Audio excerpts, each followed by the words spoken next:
She was sitting in the kitchen with her grandmother. They were both just going to bed. Relying on Nazar Ivanovitch, they had not locked themselves in. Mitya ran in, pounced on Fenya, and seized her by the throat. "Speak at once! Where is she? With whom is she now at Mokroe?" he roared furiously. Both the women squealed. "Ai, I'll tell you, ai! Dmitri Fyodorovitch, darling, I'll tell you everything directly. I won't hide anything," gabbled Fenya, frightened to death. "She's gone to Mokroe, to her officer." "What officer?" roared Mitya. "To her officer, the same one she used to know, the one who threw her over 5 years ago," cackled Fenya as fast as she could speak. Mitya withdrew the hands with which he was squeezing her throat. He stood facing her, pale as death, unable to utter a word, but his eyes showed that he realized it all from the first word, and guessed the whole position. Poor Fenya was not in a condition at that moment to observe whether he understood or not. She remained sitting on the trunk as she had been when he ran into the room, trembling all over, holding her hands out before her as though trying to defend herself. She seemed to have grown rigid in that position. Her wide-open, scared eyes were fixed immovably upon him, and, to make matters worse, both his hands were smeared with blood. On the way, as he ran, he must have touched his forehead with them, wiping off the perspiration, so that on his forehead and his right cheek were blood-stained patches. Fenya was on the verge of hysterics. The old cook had jumped up and was staring at him like a madwoman, almost unconscious with terror. Mitya stood for a moment, then mechanically sank onto a chair next to Fenya. He sat, not reflecting, but, as it were, terror-stricken, benumbed. Yet everything was clear as day. That officer, he knew about him, he knew everything perfectly. He had known it from Grushenka herself, had known that a letter had come from him a month before. So that for a month, for a whole month, this had been going on, a secret from him, till the very arrival of this new man, and he had never thought of him. But how could he? How could he not have thought of him? Why was it he had forgotten this officer, like that, forgotten him as soon as he heard of him? That was the question that faced him like some monstrous thing. And he looked at this monstrous thing with horror, growing cold with horror. But suddenly, as gently and mildly as a gentle and affectionate child, he began speaking to Fenya as though he had utterly forgotten how he had scared and hurt her just now. He fell to questioning Fenya with an extreme preciseness, astonishing in his position, and though the girl looked wildly at his blood-stained hands, she too, with wonderful readiness and rapidity, answered every question as though eager to put the whole truth and nothing but the truth before him. Little by little, even with a sort of enjoyment, she began explaining every detail, not wanting to torment him, but, as it were, eager to be of the utmost service to him. She described the whole of that day in great detail, the visit of Rakitin and Alyosha, how she, Fenya, had stood on the watch, how the mistress had set off, and how she had called out of the window to Alyosha to give him, Mitya, her greetings, and to tell him to remember forever how she had loved him for an hour. Hearing of the message, Mitya suddenly smiled, and there was a flush of colour on his pale cheeks. At the same moment Fenya said to him, not a bit afraid now to be inquisitive, "Look at your hands, Dmitri Fyodorovitch. They're all over blood." "Yes," answered Mitya mechanically. He looked carelessly at his hands, and at once forgot them and Fenya's question. He sank into silence again. 20 minutes had passed since he had run in. His first horror was over, but evidently some new fixed determination had taken possession of him. He suddenly stood up, smiling dreamily. "What has happened to you, sir?" said Fenya, pointing to his hands again. She spoke compassionately, as though she felt very near to him now in his grief. Mitya looked at his hands again. "That's blood, Fenya," he said, looking at her with a strange expression. "That's human blood, and, my God, why was it shed? But, Fenya, there's a fence here." He looked at her as though setting her a riddle. "A high fence, and terrible to look at. But at dawn tomorrow, when the sun rises, Mitya will leap over that fence. You don't understand what fence, Fenya, and never mind. You'll hear tomorrow and understand. And now, good-bye. I won't stand in her way. I'll step aside. I know how to step aside. Live, my joy. You loved me for an hour. Remember Mityenka Karamazov so forever. She always used to call me Mityenka. Do you remember?" And with those words he went suddenly out of the kitchen. Fenya was almost more frightened at this sudden departure than she had been when he ran in and attacked her. Just 10 minutes later, Dmitri went in to Pyotr Ilyitch Perhotin, the young official with whom he had pawned his pistols. It was by now 8:30, and Pyotr Ilyitch had finished his evening tea, and had just put his coat on again to go to the metropolis to play billiards. Mitya caught him coming out. Seeing him, with his face all smeared with blood, the young man uttered a cry of surprise. "Good heavens! What is the matter?" "I've come for my pistols," said Mitya, "and brought you the money. And thanks very much. I'm in a hurry, Pyotr Ilyitch. Please make haste." Pyotr Ilyitch grew more and more surprised. He suddenly caught sight of a bundle of bank notes in Mitya's hand, and what was more, he had walked in holding the notes as no one walks in and no one carries money. He had them in his right hand and held them outstretched as if to show them.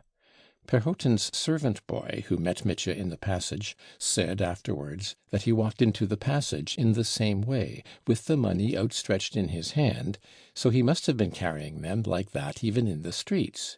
They were all rainbow-coloured 100-ruble notes, and the fingers holding them were covered with blood. When Pyotr Ilyitch was questioned, later on, as to the sum of money, he said that it was difficult to judge at a glance, but that it might have been 2,000 or perhaps 3, but it was a big fat bundle. Dmitri Fyodorovitch, so he testified afterwards, seemed unlike himself too, not drunk, but as it were exalted, lost to everything, but at the same time as it were absorbed, as though pondering and searching for something and unable to come to a decision. He was in great haste, answered abruptly and very strangely, and at moments seemed not at all dejected, but quite cheerful. "But what is the matter with you? What's wrong?" cried Pyotr Ilyitch, looking wildly at his guest. "How is it that you're all covered with blood? Have you had a fall? Look at yourself." He took him by the elbow and led him to the glass. Seeing his blood-stained face, Mitya started and scowled wrathfully. "Damnation, that's the last straw," he muttered angrily, hurriedly changing the notes from his right hand to the left, and impulsively jerked the handkerchief out of his pocket. But the handkerchief turned out to be soaked with blood too. It was the handkerchief he had used to wipe Grigori's face. There was scarcely a white spot on it, and it had not merely begun to dry, but had stiffened into a crumpled ball, and could not be pulled apart. Mitya threw it angrily on the floor. "Oh, damn it!" he said. "Haven't you a rag of some sort to wipe my face?" "So you're only stained, not wounded. You'd better wash," said Pyotr Ilyitch. "Here's a washstand. I'll pour you out some water." "A washstand? That's all right. But where am I to put this?" With the strangest perplexity he indicated his bundle of 100-ruble notes, looking inquiringly at Pyotr Ilyitch, as though it were for him to decide what he, Mitya, was to do with his own money. "In your pocket, or on the table here. They won't be lost." "In my pocket? Yes, in my pocket. All right. But I say, that's all nonsense," he cried, as though suddenly coming out of his absorption. "Look here, let's first settle that business of the pistols. Give them back to me. Here's your money, because I am in great need of them, and I haven't a minute to spare." And taking the topmost note from the bundle, he held it out to Pyotr Ilyitch. "But I shan't have change enough. Haven't you less?" "No," said Mitya, looking again at the bundle, and, as though not trusting his own words, he turned over 2 or 3 of the topmost ones. "No, they're all alike," he added, and again he looked inquiringly at Pyotr Ilyitch. "How have you grown so rich?" the latter asked. "Wait, I'll send my boy to Plotnikov's. They close late, to see if they won't change it. Here, Misha!" he called into the passage. "To Plotnikov's shop, first rate," cried Mitya, as though struck by an idea. "Misha," he turned to the boy as he came in, "look here, run to Plotnikov's and tell them that Dmitri Fyodorovitch sends his greetings and will be there directly. But listen, tell them to have champagne, 3 dozen bottles, ready before I come, and packed as it was to take to Mokroe. I took 4 dozen with me then," he added, suddenly addressing Pyotr Ilyitch. "They know all about it, don't you trouble, Misha." He turned again to the boy. "Stay, listen. Tell them to put in cheese, Strasbourg pies, smoked fish, ham, caviar, and everything they've got, up to 100 roubles, or 120 as before. But wait, don't let them forget dessert. Sweets, pears, watermelons, 2 or 3 or 4, no, 1 melon's enough, and chocolate, candy, toffee, fondants, in fact, everything I took to Mokroe before, 300 roubles worth with the champagne. Let it be just the same again. And remember, Misha, if you are called Misha, his name is Misha, isn't it?" He turned to Pyotr Ilyitch again. "Wait a minute," Pyotr Ilyitch intervened, listening and watching him uneasily. "You'd better go yourself and tell them. He'll muddle it." "He will. I see he will. Misha, why, I was going to kiss you for the commission. If you don't make a mistake, there's 10 roubles for you. Run along, make haste. Champagne's the chief thing. Let them bring up champagne. And brandy, too. And red and white wine. And all I had then. They know what I had then." "But listen," Pyotr Ilyitch interrupted with some impatience. "I say, let him simply run and change the money, and tell them not to close, and you go and tell them. Give him your note. Be off, Misha. Put your best leg forward." Pyotr Ilyitch seemed to hurry Misha off on purpose, because the boy remained standing with his mouth and eyes wide open, apparently understanding little of Mitya's orders, gazing up with amazement and terror at his blood-stained face and the trembling blood-stained fingers that held the notes. "Well, now come and wash," said Pyotr Ilyitch sternly. "Put the money on the table, or else in your pocket. That's right, come along, but take off your coat." And beginning to help him off with his coat, he cried out again, "Look, your coat's covered with blood too." "It's not the coat, it's only a little here on the sleeve, and that's only here where the handkerchief lay. It must have soaked through. I must have sat on the handkerchief at Fenya's, and the blood's come through," Mitya explained at once with a childlike unconsciousness that was astounding. Pyotr Ilyitch listened, frowning. "Well, you must have been up to something, you must have been fighting with someone," he muttered. They began to wash. Pyotr Ilyitch held the jug and poured out the water. Mitya, in desperate haste, scarcely soaped his hands. They were trembling, and Pyotr Ilyitch remembered it afterwards. But the young official insisted on his soaping them thoroughly and rubbing them more. He seemed to exercise more and more sway over Mitya as time went on. It may be noted in passing that he was a young man of sturdy character. "Look, you haven't got your nails clean. Now rub your face, here, on your temples, by your ear. Will you go in that shirt? Where are you going? Look, all the cuff of your right sleeve is covered with blood." "Yes, it's all bloody," observed Mitya, looking at the cuff of his shirt. "Then change your shirt." "I haven't time.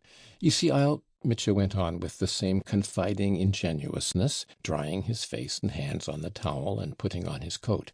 "I'll turn it up at the wrist. It won't be seen under the coat. You see?" "Tell me now, what game have you been up to? Have you been fighting with someone? In the tavern again as before?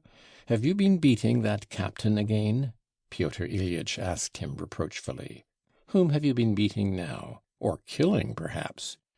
"Nonsense," said Mitya. "Why nonsense?" "Don't worry," said Mitya, and he suddenly laughed. "I smashed an old woman in the market-place just now." "Smashed? An old woman?" "An old man," cried Mitya, looking Pyotr Ilyitch straight in the face, laughing and shouting at him as though he were deaf. "Confound it, an old woman, an old man! Have you killed some one?" "We made it up. We had a row and made it up, in a place I know of. We parted friends. A fool. He's forgiven me. He's sure to have forgiven me by now. If he had got up, he wouldn't have forgiven me." Mitya suddenly winked. "Only, damn him, you know, I say, Pyotr Ilyitch, damn him. Don't worry about him. I don't want to, just now," Mitya snapped out resolutely. "Whatever do you want to go picking quarrels with everyone for? Just as you did with that captain over some nonsense. You've been fighting, and now you're rushing off on the spree. That's you all over. 3 dozen champagne? What do you want all that for?" "Bravo! Now give me the pistols. Upon my honor, I've no time now. I should like to have a chat with you, my dear boy, but I haven't the time. And there's no need. It's too late for talking. Where's my money? Where have I put it?" he cried, thrusting his hands into his pockets. "You put it on the table yourself. Here it is. Had you forgotten? Money's like dirt or water to you, it seems. Here are your pistols.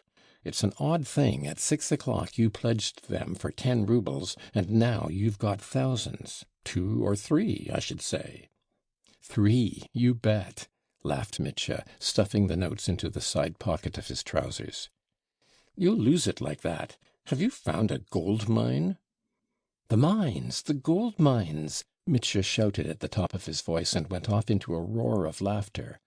"Would you like to go to the mines, Perrotin? There's a lady here who'll stump up 3,000 for you if only you'll go. She did it for me, she's so awfully fond of gold mines. Do you know Madame Holnikoff?" "I don't know her, but I've heard of her and seen her. Did she really give you 3,000? Did she, really?" said Pyotr Ilyitch, eyeing him dubiously.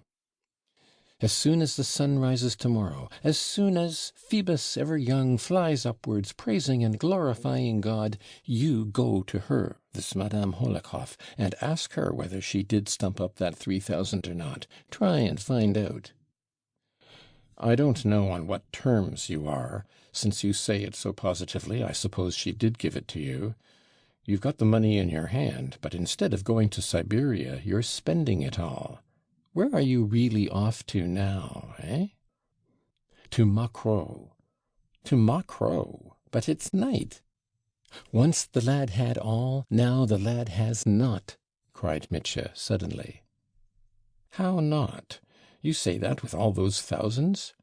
"I'm not talking about thousands. Damn thousands. I'm talking of the female character. Fickle is the heart of woman, treacherous and full of vice. I agree with Ulysses. That's what he says." "I don't understand you." "Am I drunk?" "Not drunk, but worse." "I'm drunk in spirit, Pyotr Ilyitch, drunk in spirit. But that's enough." "What are you doing? Loading the pistol?" "I'm loading the pistol." Unfastening the pistol case, Mitya actually opened the powder horn, and carefully sprinkled and rammed in the charge. Then he took the bullet, and, before inserting it, held it in 2 fingers in front of the candle. "Why are you looking at the bullet?" asked Pyotr Ilyitch, watching him with uneasy curiosity. "Oh, a fancy. Why, if you meant to put that bullet in your brain, would you look at it or not?" "Why look at it?" "It's going into my brain, so it's interesting to look and see what it's like. But that's foolishness, a moment's foolishness. Now that's done," he added, putting in the bullet and driving it home with the ramrod. "Pyotr Ilyitch, my dear fellow, that's nonsense, all nonsense. And if only you knew what nonsense. Give me a little piece of paper now."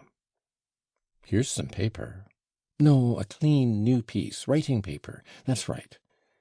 And taking a pen from the table, Mitya rapidly wrote 2 lines, folded the paper in 4, and thrust it in his waistcoat pocket. He put the pistols in the case, locked it up, and kept it in his hand. Then he looked at Pyotr Ilyitch with a slow, thoughtful smile. "Now let's go." "Where are we going? No, wait a minute. Are you thinking of putting that bullet in your brain, perhaps?" Pyotr Ilyitch asked uneasily. "I was fooling about the bullet. I want to live. I love life. You may be sure of that. I love golden-haired Phoebus and his warm light. Dear Pyotr Ilyitch, do you know how to step aside?" "What do you mean by stepping aside?" "Making way. Making way for a dear creature, and for one I hate. And to let the one I hate become dear. That's what making way means. And to say to them, 'God bless you. Go your way. Pass on. While I—' "While you That's enough. Let's go." "Upon my word, I'll tell someone to prevent your going there," said Pyotr Ilyitch, looking at him. "What are you going to Mokrow for, now?" "There's a woman there, a woman. That's enough for you. You shut up. Listen, though you're such a savage, I've always liked you. I feel anxious." "Thanks, old fellow. I'm a savage, you say. Savages, savages. That's what I am always saying. Savages. Why, here's Misha. I was forgetting him." Misha ran in post haste with a handful of notes in change, and reported that everyone was in a bustle at the Plotnikovs'. "They're carrying down the bottles and the fish and the tea, and it will all be ready directly." Mitya seized 10 roubles and handed it to Pyotr Ilyitch, then tossed another 10-rouble note to Misha. "Don't dare to do such a thing," cried Pyotr Ilyitch. "I won't have it in my house. It's a bad demoralizing habit. Put your money away. Here, put it here. Why waste it? It would come in handy tomorrow, and I dare say you'll be coming to me to borrow 10 roubles again. Why do you keep putting the notes in your side pocket? You'll lose them." "I say, my dear fellow, let's go to Mokrow together." "What should I go for?" "I say, let's open a bottle at once, and drink to life. I want to drink, and especially to drink with you. I've never drunk with you, have I?" "Very well, we can go to the Metropolis. I was just going there." "I haven't time for that. Let's drink at the Plotnikovs' in the back room. Shall I ask you a riddle?" "Ask away." Mitya took the piece of paper out of his waistcoat pocket, unfolded it, and showed it. In a large, distinct hand was written, "I punish myself for my whole life. My whole life I punish." "I will certainly speak to someone. I'll go at once," said Pyotr Ilyitch, after reading the paper. "You won't have time, dear boy. Come and have a drink. March." Plotnikov's shop was at the corner of the street, next door but one to Pyotr Ilyitch's. It was the largest grocery shop in our town, and by no means a bad one, belonging to some rich merchants. They kept everything that could be got in a Petersburg shop, grocery of all sort, wines bottled by the brothers Eliseev, fruits, cigars, tea, coffee, sugar, and so on. There were 3 shop assistants and 2 errand boys always employed. Though our part of the country had grown poorer, the landowners had gone away, and trade had got worse, yet the grocery stores flourished as before, every year with increasing prosperity. There were plenty of purchasers for their goods. They were awaiting Mitya with impatience in the shop. They had vivid recollections of how he had bought, 3 or 4 weeks ago, wine and goods of all sorts to the value of several hundred roubles, paid for in cash. They would never have let him have anything on credit, of course. They remembered that then, as now, he had had a bundle of 100-rouble notes in his hand, and had scattered them at random, without bargaining, without reflecting, or caring to reflect what use so much wine and provisions would be to him. The story was told all over the town that, driving off then with Grushenka to Mokrow, he had spent 3,000 in one night and the following day, and had come back from the spree without a penny. He had picked up a whole troop of gypsies, encamped in our neighborhood at the time, who for 2 days got money without stint out of him while he was drunk, and drank expensive wine without stint. People used to tell, laughing at Mitya, how he had given champagne to grimy-handed peasants, and feasted the village women and girls on sweets and Strasbourg pies. Though to laugh at Mitya to his face was rather a risky proceeding, there was much laughter behind his back, especially in the tavern, at his own ingenuous public avowal that all he had got out of Grushenka by this escapade was permission to kiss her foot, and that was the utmost she had allowed him. By the time Mitya and Pyotr Ilyitch reached the shop, they found a cart with 3 horses harnessed abreast with bells, and with Andrei, the driver, ready waiting for Mitya at the entrance. In the shop they had almost entirely finished packing 1 box of provisions, and were only waiting for Mitya's arrival to nail it down and put it in the cart. Pyotr Ilyitch was astounded. "Where did this cart come from in such a hurry?" he asked Mitya. I met Andrei as I ran to you, and told him to drive straight here to the shop. There's no time to lose. Last time I drove with Timofey, but Timofey now has gone on before me with the witch. Shall we be very late, Andrei? They'll only get there an hour at most before us, not even that, maybe. I got Timofey ready to start. I know how he'll go. Their pace won't be ours, Dmitri Fyodorovitch. How could it be? They won't get there an hour earlier. Andrei, a lanky, red-haired, middle-aged driver, wearing a full-skirted coat and with a kaftan on his arm, replied warmly.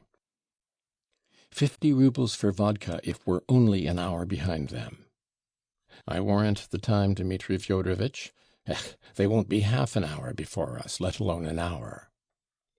Though Mitya bustled about seeing after things, he gave his orders strangely, as it were disconnectedly and inconsecutively. He began a sentence and forgot the end of it. Pyotr Ilyitch found himself obliged to come to the rescue. 400 rubles worth, not less than 400 rubles worth, just as it was then, commanded Mitya. 4 dozen champagne, not a bottle less.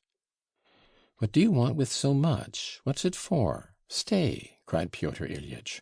What's this box? What's in it? Surely there isn't 400 rubles worth here. The officious shopman began explaining with oily politeness that the first box contained only half a dozen bottles of champagne, and only the most indispensable articles, such as savouries, sweets, toffee, etc.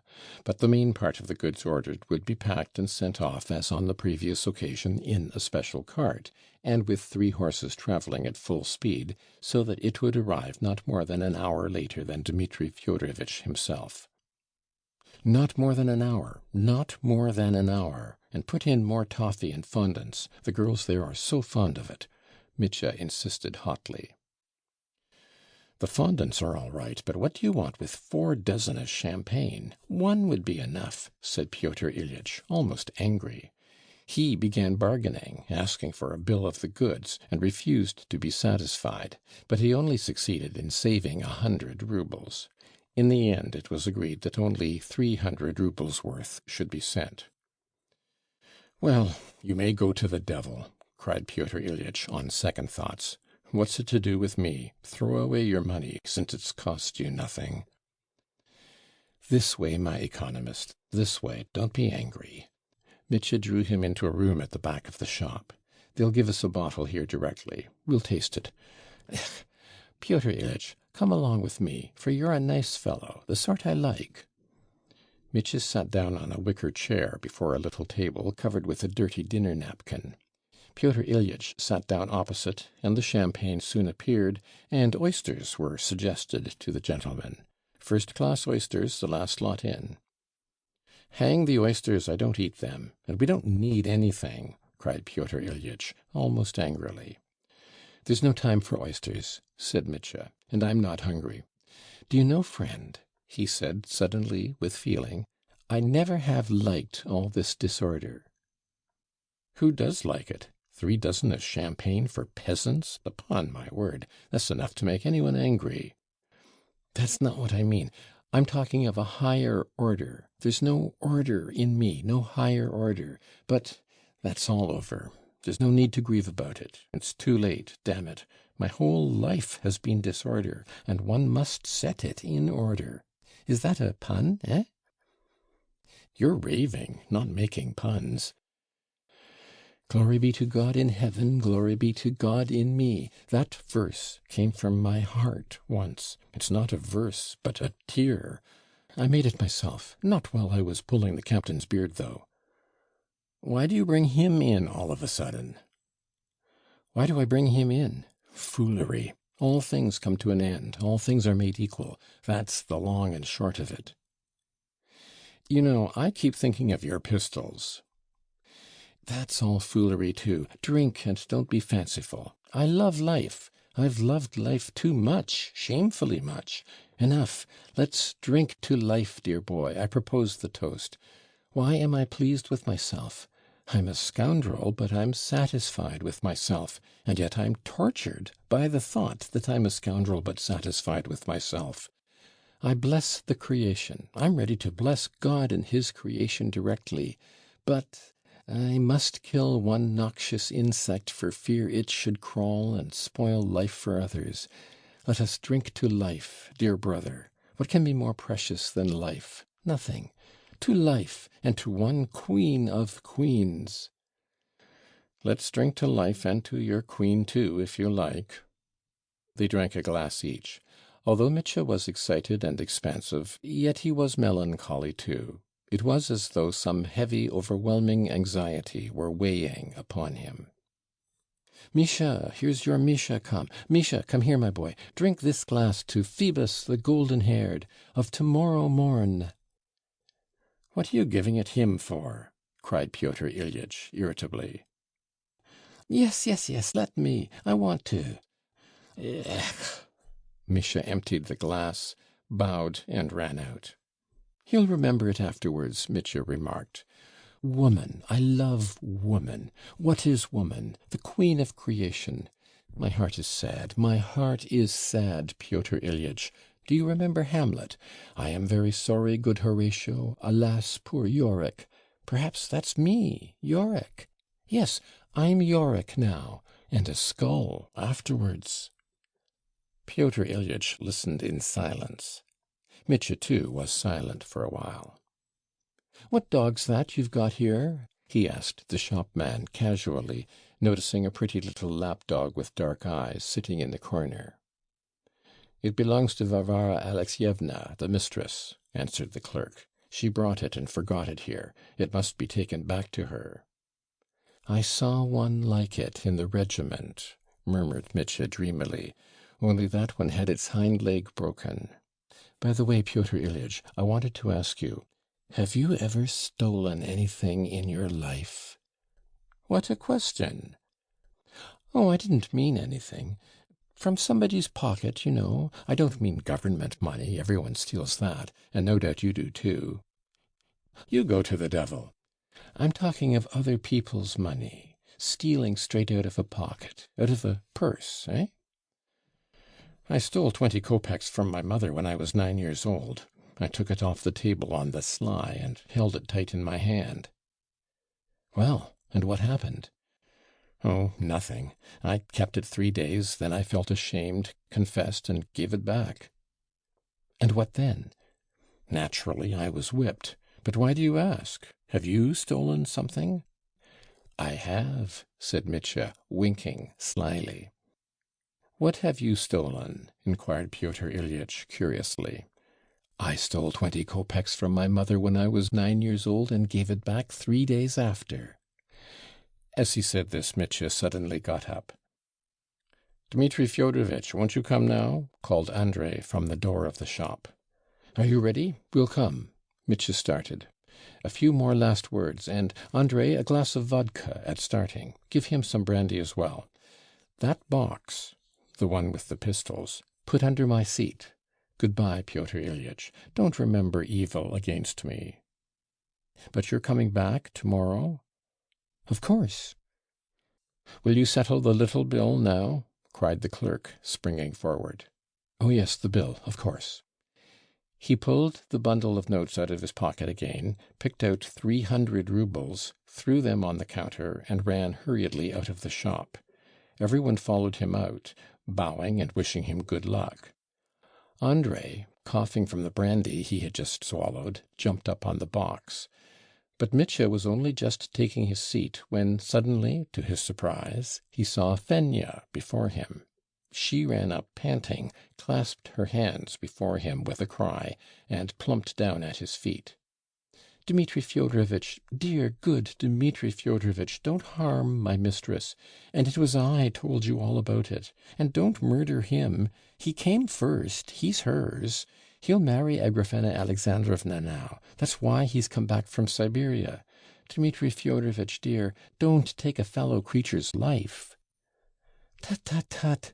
That's it, is it? So you're off there to make trouble, muttered Pyotr Ilyitch. Now it's all clear as daylight. Dmitri Fyodorovitch, give me your pistols at once if you mean to behave like a man, he shouted aloud to Mitya. Do you hear, Dmitri? The pistols? Wait a bit, brother. I'll throw them into the pool on the road, answered Mitya. Fenya, get up. Don't kneel to me. Mitya won't hurt anyone. The silly fool won't hurt anyone again. But I say, Fenya," he shouted after having taken his seat, "I hurt you just now, so forgive me and have pity on me. Forgive a scoundrel. But it doesn't matter if you don't. It's all the same now. Now then, Andrei, look alive. Fly along, full speed." Andrei whipped up the horses, and the bells began ringing. "Goodbye, Pyotr Ilyitch. My last tear is for you." "He's not drunk, but he keeps babbling like a lunatic," Pyotr Ilyitch thought as he watched him go. He had half a mind to stay and see the cart packed with the remaining wines and provisions, knowing that they would deceive and defraud Mitya. But, suddenly feeling vexed with himself, he turned away with a curse and went to the tavern to play billiards. "He's a fool, though he's a good fellow," he muttered as he went. "I've heard of that officer, Grushenka's former flame. Well, if he has turned up. Those pistols, damn it all! I'm not his nurse. Let them do what they like. Besides, it'll all come to nothing. They're a set of brawlers, that's all. They'll drink and fight and make friends again. They are not men who do anything real. What does he mean by 'I'm stepping aside, I'm punishing myself'? It'll come to nothing. He's shouted such phrases 1,000 times, drunk in the taverns. But now he's not drunk. Drunk in spirit? They're fond of fine phrases, the villains. Am I his nurse? He must have been fighting. His face was all over blood. With whom? I shall find out at the metropolis. And his handkerchief was soaked in blood. It's still lying on my floor. Hang it." He reached the tavern in a bad humor and at once made up a game. The game cheered him. He played a second game, and suddenly began telling one of his partners that Dmitri Karamazov had come in for some cash again, something like 3,000 roubles, and had gone to Mokroe again to spend it with Grushenka. This news roused singular interest in his listeners. They all spoke of it, not laughing, but with a strange gravity. They left off playing. 3,000? But where can he have got 3,000? Questions were asked. The story of Madame Hohlakov's present was received with skepticism. Hasn't he robbed his old father? That's the question. 3,000? There's something odd about it. He boasted aloud that he would kill his father. We all heard him here, and it was 3,000 he talked about. Pyotr Ilyitch listened. All at once he became short and dry in his answers. He said not a word about the blood on Mitya's face and hands, though he had meant to speak of it at first. They began a third game, and by degrees the talk about Mitya died away. But by the end of the third game Pyotr Ilyitch felt no more desire for billiards. He laid down the cue, and without having supper as he had intended, he walked out of the tavern. When he reached the market-place, he stood still in perplexity, wondering at himself. He realized that what he wanted was to go to Fyodor Pavlovitch's and find out if anything had happened there. On account of some stupid nonsense, as it's sure to turn out. Am I going to wake up the household and make a scandal? Phew! Damn it! Is it my business to look after them? In a very bad humor he went straight home, and suddenly remembered Fenya. Damn it all! I ought to have questioned her just now, he thought with vexation. I should have heard everything. And the desire to speak to her, and so find out, became so pressing and importunate that when he was halfway home he turned abruptly and went towards the house where Grushenka lodged. Going up to the gate, he knocked. The sound of the knock in the silence of the night sobered him and made him feel annoyed. And no one answered him. Everyone in the house was asleep. And I shall be making a fuss, he thought, with a feeling of positive discomfort. But instead of going away altogether, he fell to knocking again with all his might, filling the street with clamor. Not coming? Well, I will knock them up, I will, he muttered at each knock, fuming at himself, but at the same time he redoubled his knocks on the gate.